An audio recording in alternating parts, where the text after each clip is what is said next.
साल पहले रहीम दास ने एक दोहा कहा था जो हिंदी के प्रसिद्ध कवि हैं। दीन सबन सबन को लखत हैं, दीनन लखै न कोय, जो रहीम दीनन लखै दीन बंधु सम होय। अर्थात यह दोहा चरितार्थ कर रहे हैं हमारे क्षेत्र के समाज सेवी। इस दोहे का मतलब ये होता है कि गरीबों को देखने वाला कोई नहीं होता है, जो गरीबों को देखता है वो दीन बंधु अर्थात ईश्वर व खुदा के समान होता है। इसी को चरितार्थ करते हुए हमारे समाज सेवी हैं जो इस क्षेत्र में मौजूद हैं।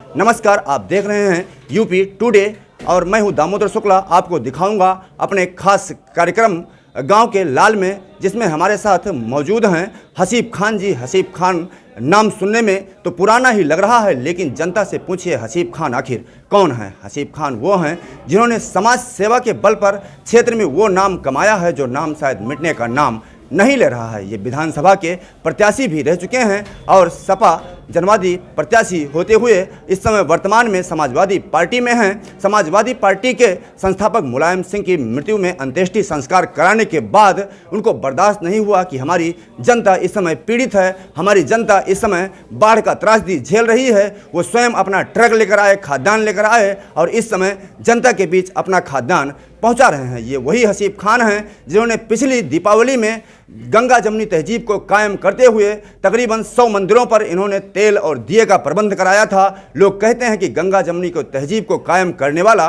कोई नहीं होता है, लेकिन ऐसे शख्सियत हमारे साथ हैं जिन्होंने मंदिरों पर तेल और दिए पहुंचाकर जनता का दिल जीता था। सबसे पहले आपका बहुत बहुत स्वागत है यूपी टुडे में। जैसे कि देखा जा रहा है जनता इस समय त्रस्त है बाढ़ से और शासन और प्रशासन के द्वारा तो मुहैया कराया जा रहा है राशन, लेकिन इसके बावजूद भी जनता त्रस्त नजर आ रही है। एक सप्ताह से बिजली नहीं है। आपके मन में समाज सेवा का भाव कैसे जागृत हुआ और जनता के बीच कैसे मिलने आ रहे हैं? देखिए, मैं तो पिछले 1 साल से ही जनता के बीच में ही हूँ और जब ये बाढ़ का मैंने सुना तो उस समय माननीय नेताजी का देहांत हो चुका था। तो वहाँ पर उनके अंतिम संस्कार के बाद मेरी तबीयत भी थोड़ी ख़राब हो गई थी। फिर भी मैंने लोगों को यहाँ पर अपने टीम को लगा दिया था कि जहाँ जहाँ पर जो जितनी मदद हो सके करें, लेकिन हालात इतने ख़राब हैं कि लोग बद से बदतर, लोगों की फसल पूरी तरह नष्ट हो चुकी है। लोग के घरों में अभी तक पानी भरा हुआ है, बिजली 8 दिन से नहीं आ रही है और बीमारियां अलग से फैल रही हैं। तो ऐसे में मुझे लगा कि सबसे ज़्यादा ज़रूरत आज के टाइम पे उन लोगों के लिए है जो इस टाइम पे बाढ़ प्रभावित क्षेत्र में फंसे हुए हैं।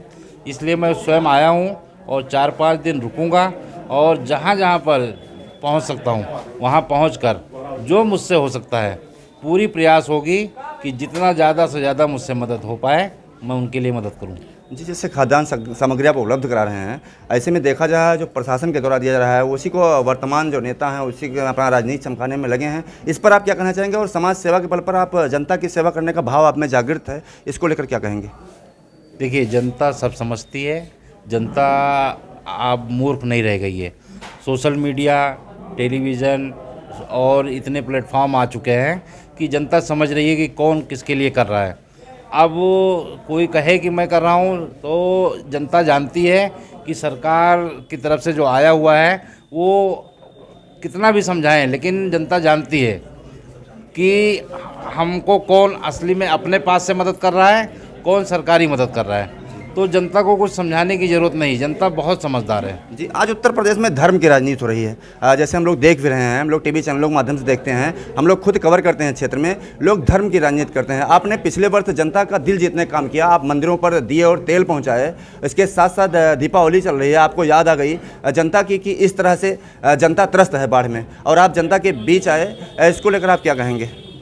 देखिए, अब कोई राजनीति धर्म की राजनीति नहीं, अब लोगों को रोज़गार चाहिए।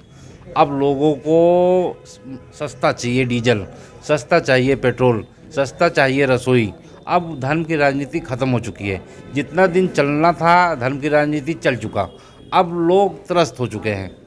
आज क्या धर्म की राजनीति कैसे चलेगी? क्या सिर्फ मुसलमान के लिए पेट्रोल महंगा है, डीजल महंगा है, रसोई महंगा है, राशन महंगा है? सभी के लिए महंगा है ना।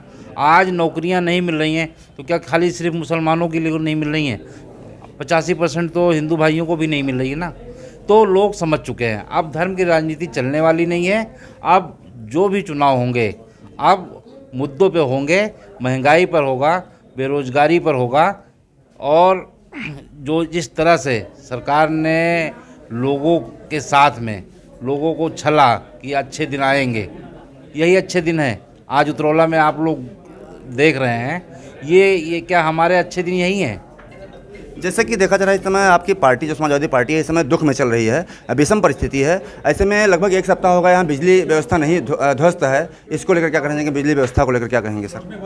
अब बिजली व्यवस्था के लिए देखिए सरकार को सोचना चाहिए कि 8 दिन हो गया है और बिजली व्यवस्था नहीं है, कैसे लोग अपना जीवन यापन कर रहे हैं, ये सरकार को सोचना चाहिए। अब 2022 में अगर हमारे यहाँ 8 दिन बिजली नहीं रहती है तो हम अपने आप को कहाँ हैं? आज हमारा देश, मोदी जी कहते हैं कि हम चीन और रसिया और अमेरिका के बराबर हैं। अब आप अंदाज़ा लगाइए कि हमारे यहाँ 8 दिन अगर लाइट नहीं है आज के 2022 में, तो हम कहाँ अपने आप को पाते हैं? जैसा कि देखा जा रहा है आप सपा के जो मुखिया मुलायम सिंह यादव जी थे, उनका देहांत हो गया है। ऐसे में आप खाद्य सामग्री पहुंचा रहे हैं, तो खाद्य सामग्री को लेकर क्या कहना चाहेंगे? पार्टी से आप क्या जोड़ेंगे इसको? बस मैं ये चाहता था कि हमेशा हमारे नेताजी गरीबों के लिए ही लड़ते रहे और आखिरी तक गरीबों के लिए लड़े। और ये जो मैं लोगों को, गरीबों को ये बंटवा रहा हूँ, ये मेरी तरफ से एक छोटी सी नेताजी के लिए श्रद्धांजलि है। तो आपने देखा हमारे साथ मौजूद थे समाज सेवी हसीब खान जी, जिनको याद आया कि हमारी जनता त्रस्त है। जनता के बीच में खुद खाद्यान्न का ट्रक लदवा कर पहुँच गए और जनता के बीच उनका दीपावली मनवाना के लिए घर घर उनका सामग्री पहुंचा रहे हैं। और राहत सामग्री पहुंचाने को लेकर जनता खुश नज़र आ रही है। जनता के चेहरे पर खुशी छा गई कि उनकी भी दीपावली अच्छे से मनेगी। उन्हें भी लग रहा है कि हमारे बीच भी कोई हमारा नेता है, हमारा कोई भाई है जो हमारे बीच खाद्यान्न लेकर पहुंच रहा है। और दीपावली के ठीक 3-4 दिन पहले इस तरह का खाद्यान्न और राहत किट पा जाना जनता के लिए एक स्वाभाविक है कि वो अपना नुमाइंदा जरूर चुनेगी और इसी तरह से हसीब खान को अपने दिल में बैठाए रहेगी। यूपी टुडे के लिए दामोदर शुक्ला, बलरामपुर।